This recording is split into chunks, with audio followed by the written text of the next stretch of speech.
Hi viewers, welcome to our channel. Tirupati laddu కల్తీ వ్యవహారం పైన ఇవాళ సుప్రీంకోర్టులో విచారణ జరిగింది. మరి సుప్రీంకోర్టులో ఎటువంటి పరిస్థితులు నెలకొన్నాయి, సుప్రీంకోర్టు ఏ విధంగా రియాక్ట్ అయింది, ఇప్పుడు ఇదే అంశం మీద డిస్కస్ చేయడానికి ప్రజెంట్ మనతో పాటు జర్నలిస్ట్ చరణ్ పరిమి గారు ఉన్నారు. వారితో ఒకసారి మాట్లాడదాం. హాయ్ అన్న.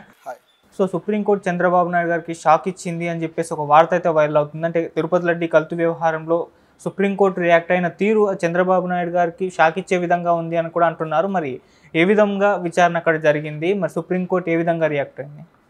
ఈ ఇష్యూ మొదలైనప్పటి నుంచి కూడా దీనికి అతిగతి లేకుండా ప్రయాణం జరుగుతూ ఉంది. ఈ తిరుపతి లడ్డు విషయం ఎవరికి నచ్చినట్టు వాళ్ళు వ్యాఖ్యలు చేస్తున్నారు, ఎవరికి నచ్చినట్టు వాళ్ళు మాట్లాడుతున్నారు. సీఎంఏ డైరెక్ట్గా జనాల మనోభావాలు దెబ్బతిన్నాయని చెప్పేసి భారీ స్థాయిలో రెచ్చిపోయాడు. పవన్ కళ్యాణ్ గారు భారీ స్థాయిలో విరుచుకుపడ్డాడు. ఇవన్నీ చూసి వైసీపీ ఒక రకంగా కకావికలమైంది.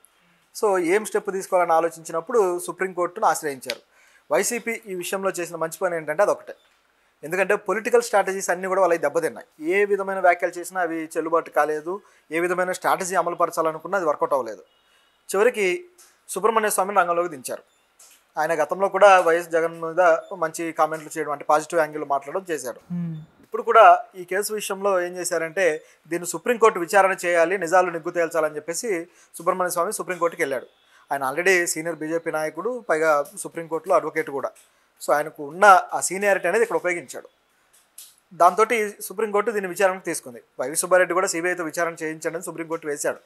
సో అన్నీ కలిపి దాన్ని సుప్రీంకోర్టు అయితే తీసుకోవడం జరిగింది. విచారణ తీసుకున్నాక ఈరోజు విచారణ జరిగి ప్రభుత్వాన్ని ఒక రకంగా చివాట్లు పెట్టింది. మామూలు చివాట్లు కూడా కాదు. అంటే ఒక రాష్ట్ర ప్రభుత్వాన్ని ఈ స్థాయిలో దునుమాలడం అనేది గత కొద్ది కాలంగా చూస్తే మనకి ఎప్పుడు కనిపించదు. ఈ స్థాయిలో ఆ రేంజ్లో రెచ్చిపోయింది అనమాట సుప్రీంకోర్టు. ఎందుకు అంత రెచ్చిపోవాల్సి వచ్చింది, ఏమంది అని చూస్తే చాలా ఇంట్రెస్టింగ్ వ్యాఖ్యలు అయితే చేశారు. అదొకసారి మనం చూడాలి. ఈ కేసు సంబంధించి మామూలుగా మొదటి నుంచి వస్తున్న వాదన ఒకటే, జంతువుల కొవ్వు దీంట్లో కలిపారు అని. కల్తీ జరిగిందనే రిపోర్ట్లు కూడా చెబుతున్నాయి. అలాగే అనేక ట్యాంకర్లు వెనక్కి పంపించామని చెప్పేసి ఆలయ అధికారులు అంటున్నారు. ఈ ప్రభుత్వం ఉంది, గత ప్రభుత్వం కూడా అదే చెప్పింది, అనేక సార్లు వెనక్కి పంపించామని. కానీ ముఖ్యంగా ఈ జంతువుల కొవ్వు కలిసిందా, లేకపోతే వనస్పతి కలిసిందా, ఇంకేమైనా కల్తీ ఉందా అనే దగ్గర పెద్ద చర్చకు లేవదీసి మనోభావాలు హర్ట్ అయ్యాయని చెప్పేసి ప్రజలు అనుకోవడము. రెండోది, కోర్టులు కూడా ఇదే విషయాన్ని సీరియస్గా తీసుకోవడం జరిగింది.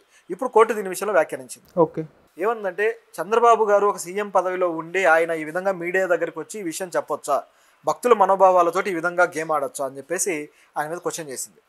మీరు ఆల్రెడీ అధికారంలో ఉన్నారు, బాధ్యత గల ప్రభుత్వంలో ఉన్నారు, మీరు రాజ్యాంగ సూత్రాలను బట్టి వాటిని అనుసరించాల్సిన బాధ్యత లేదా మీకు? ప్రజలను ఎందుకు ఈ విధంగా భయభ్రాంతులకు గురి చేస్తారని క్వశ్చన్ చేసింది.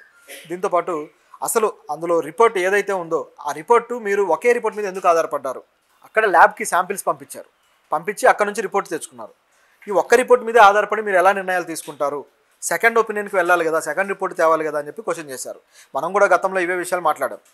నిజానికి ఇటువంటివి అన్నీ వచ్చినప్పుడు జనరల్గా ఎక్కడికి వెళ్తారంటే మైసూరులో ఉన్న రిపోర్ట్ వెళ్ళి మైసూరు నుంచి రిపోర్ట్ తీసుకుంటారు.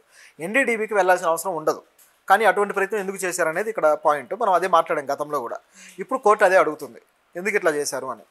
రెండోది వచ్చేసి, ఆలయ అధికారులు ఒకటి చెప్తున్నారు, మీరు మరొకటి చెప్తున్నారు. మీ ఇద్దరికి మధ్య పొంతనే లేదు, మీ వ్యాఖ్యలు ఎందుకు ఈ విధంగా ఉన్నాయి అని చెప్పేసి ఇక ప్రభుత్వాన్ని ఏంటంటే కరెక్ట్గా తప్పు పట్టినట్టే అడిగింది. ఓకే, ఆలయ అధికారులు ఈవో వచ్చేసి కల్తీ అవ్వలేదు, కల్తీ అయిన వాటి వరకు మేము అసలు ఉపయోగించలేదు, వాటితోటి లడ్డూలు తయారు చేయలేదు, వాటిని వెనక్కి పంపించేసామన్నారు.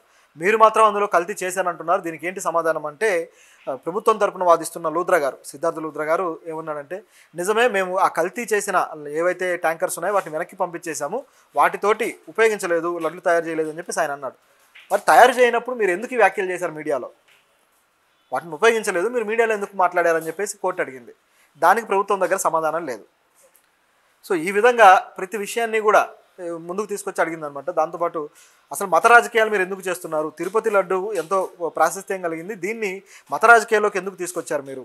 ఇది తప్పుడు పని అని చెప్పేసి ప్రభుత్వం మీద డైరెక్ట్గా ఒక విధమైన సెటైర్ వేసింది.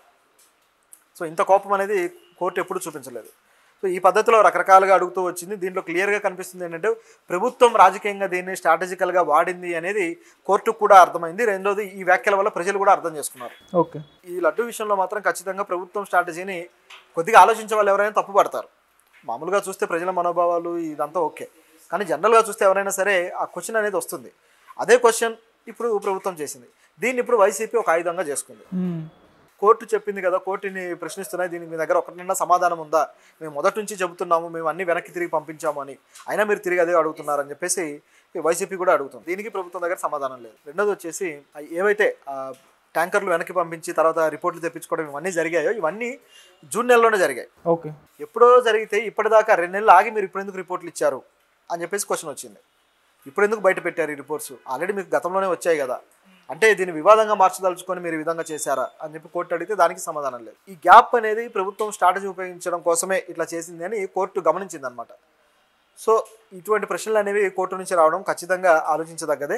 దీని మీద మాకు తదుపరి రిపోర్టు కూడా ఇవ్వండి అని చెప్పేసి ఆదేశించడం జరిగింది. ప్రభుత్వం ఇప్పుడు తదుపరి రిపోర్టు పనిలో పడింది. ఓకే, ఇది ప్రభుత్వానికి సుప్రీంకోర్టు పెట్టిన చీవాట్లు. మరి ప్రభుత్వం తేరుకుంటుందా, దీనికి తిరిగి సమాధానాలు ఇస్తుందా అని చూడాలి. రెండోది చూస్తే ఒక రకమైన ఆత్మరక్షణలో పడిపోయినట్టు ప్రభుత్వం దీని విషయంలో. ఇప్పుడు ఇక జగన్ని క్రిస్టియన్ ఇంకోటనో మాట్లాడడానికి ఛాన్స్ లేకుండా పోయింది. ఎందుకంటే ముందు మీరు ఆ రిపోర్ట్లకు సంబంధించి నిగ్గు తేల్చండి, ప్రజల మనోభావాలు దెబ్బతిన్నాయన్నారు, మరి దానికి క్లారిటీ ఇవ్వండి, ఏం చేస్తారో చేయండి అని చెప్పేసి అడుగుతుంది కోర్టు. ఇది చెప్పకుండా ఏది మాట్లాడినా ప్రభుత్వానికి ఇప్పుడు వర్కౌట్ అవ్వదు. రెండోది వచ్చేసి పవన్ కళ్యాణ్ గారి అగ్రెషన్ కూడా నిన్న నుంచి తగ్గింది. మనం గమనిస్తే ప్రకాష్ రాజ్ గారి మీద కూడా కాస్త సాఫ్ట్ టోన్లో మాట్లాడడం స్టార్ట్ చేశాడు. సో ఇప్పుడు ఈ వ్యాఖ్యలతోటి ప్రభుత్వం పూర్తిగా తమ వ్యాఖ్యలను ఒక రకంగా వెనక్కి తీసుకొని సైలెంట్ అయిపోద్దని కనిపిస్తుంది చూస్తూ ఉంటే. ఇప్పుడైతే సిట్టు పైన కూడా వాళ్ళు వ్యతిరేకత చూపించారు కదా మన వైసీపీ వాళ్ళు.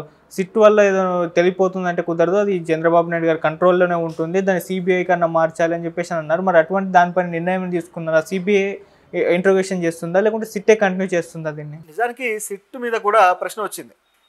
చంద్రబాబు గారి ఆధ్వర్యంలో సిట్ వేశారు. నిజానికి ప్రతిపక్షం అడుగుతుంది సిబిఐకి ఇవ్వండి అని, విచారణ కోసం సిబిఐకి ఇవ్వండి అని అడుగుతుంది. కానీ చంద్రబాబు గారు తన ఆధ్వర్యంలో ఉన్న సిట్కి ఇవ్వడం జరిగింది. ఈ సిట్కైనా మీరు ఎలా ఇస్తారు, ఆల్రెడీ టీటీడీకి అంతర్గతంగా ఒక విచారణ విభాగం ఉంది కదా, దర్యాప్తు విభాగం, వాళ్ళకి ఇవ్వచ్చు కదా అని చెప్పేసి కూడా క్వశ్చన్ వచ్చింది. అలా చేయకుండా ఈ విధంగా ఎందుకు చేయడం అని వచ్చినప్పుడు ఇప్పుడు కోర్టు కూడా అదే అడుగుతుంది, సుప్రీంకోర్టు. అసలు సిట్టు మీరు ఏ ఉద్దేశంతో వేశారు, ఏం నిగ్గు తేల్చాలని వేశారు? మీరే ల్యాబ్ రిపోర్టు 2 నెలల క్రితం తెచ్చారు, మీరే వెనక్కి పంపించారంటున్నారు. ఈవో ఏమో అసలు మేము అది వాడలేదంటున్నారు, మీరేమో వాడారంటున్నారు.